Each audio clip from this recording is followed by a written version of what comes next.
JFK. This is a rare movie that's so expertly constructed, so masterfully executed, so fast paced and seductive that you become consumed by it.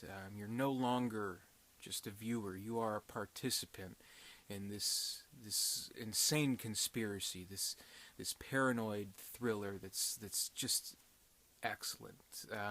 One of my all time favorites. Definitely, I mean, I would say this is, even though he won Best Director and Best Picture for Platoon. He won Director for Born on the 4th of July.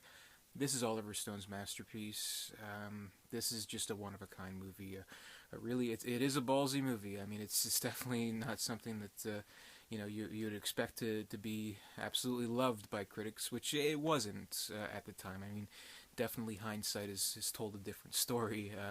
It is pretty much hailed as a classic to this day, I think.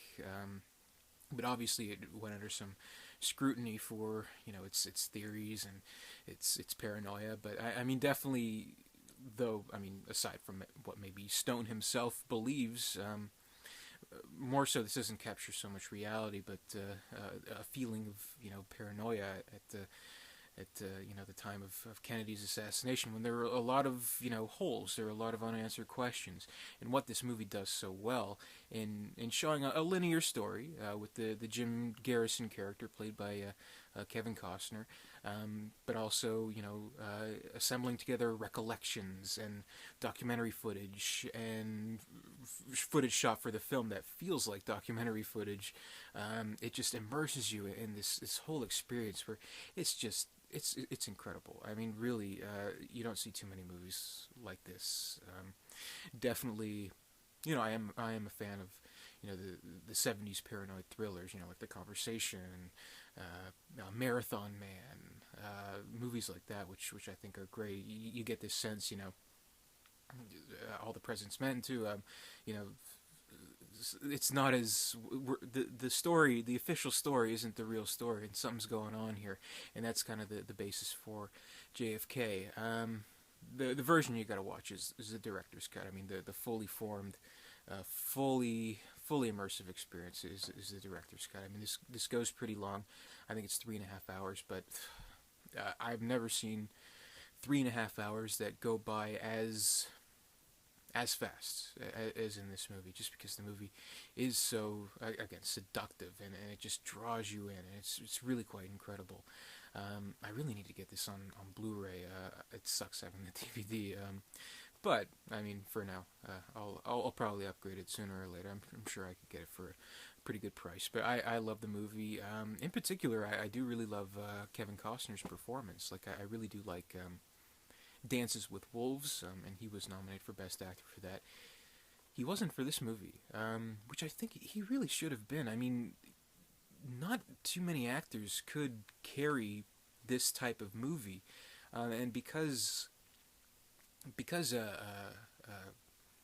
Costner, he has this all-American image, and he has kind of, maybe some will claim heresy for this, but he does have that kind of almost like a Gregory Peck kind of persona to him, which I think is what they're kind of going for with this movie, like somebody you can trust, and somebody who is kind of is all good, and wants to seek the truth at any cost, and sort of all American, but a different version of all American, not accepting the official story, probing, asking questions, going on this mission, despite what it causes to him. So he carries the entire movie. I mean, what he does in this movie is incredible. Like, not just the trial scenes. Like, that's infamous. This, like, back into the left, back into the... Brilliant. But in that closing speech, which is so great, I mean, you think of how much dialogue he has in this movie, and how well he delivers it, and how he works with the movie in order to bring us in and seduce us in. What he does in this movie, I mean, it's nothing short of incredible. I think Costner does not get enough credit for this brilliant performance as Jim Garrison in this movie. But c'est la vie. I mean, definitely.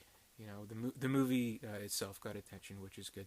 Didn't really win any major awards. I think it won for cinematography and sound, I believe. or editing. It must have won editing. It had to have.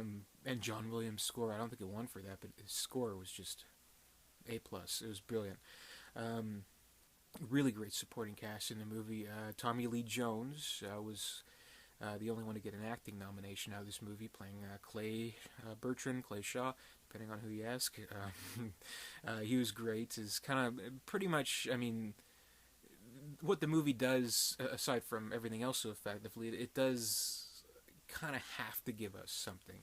It has to give us this sort of finger to point at. So it has to kind of sway the blame, I guess, or at least kind of, suspicion to somebody. And it goes on Tommy Lee Jones's character. So we kind of we latch onto him as sort of this, yes, a person, but sort of an ideal, where he knows something that nobody else is asking about, nobody's telling in this crazy, crazy time. So many things don't add up. So I think he carries that very well in his performance, as a character that's not really villainous in any way, but very suspicious. Very much, you want to ask this guy some questions. Something's going on.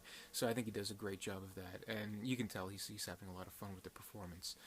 Other actors include Gary Oldman. Gary Oldman, who's terrific, terrific. As Lee Harvey Oswald, mostly in like the flashback sequences. Well, I think the entire thing was flashback sequences. Now I think about it, he's like spot on as Oswald. I really like, everybody knows Gary Oldman is definitely a committed actor. You feel like you are watching documentary footage. That's how good he is. And really just an all-star cast. Sissy Spacek is Garrison's wife. You got John Candy in a cameo performance. Walter Matthau and Jack Lemmon are both in the movie. Joe Pesci, like Laurie Metcalf. Oh my God, such a great cast. Really, really great cast, and such an epic movie. Like it kind of like embodies everything you'd see in every conspiracy movie, blending it with documentary like footage, putting it together in this wild and crazy journey that is an experience. It truly is, and you do feel, again, as I mentioned, as a participant in it instead of just a viewer, which is a very rare thing you'll find in a movie. So I think this is brilliant. One of my favorites, definitely one of Oliver Stone's best. Probably this, Platoon, Natural Born Killers, definitely his three best movies. So yeah, again, same with like something where Costner starred in. Costner likes to star in really long movies, I guess. So like with Dances with Wolves, if you have the time to sit back and watch this movie, you are not going to be disappointed. If you haven't watched it, please give it a look. It's just it's indescribable, but you have to see it for yourself. And if you've seen it, hopefully you like it. If you don't like it, well, whatever. It didn't win. Silence of the Lambs won. So what are you going to complain to me about? So that's my review of JFK. A terrific, incredible masterpiece. So thank you for watching.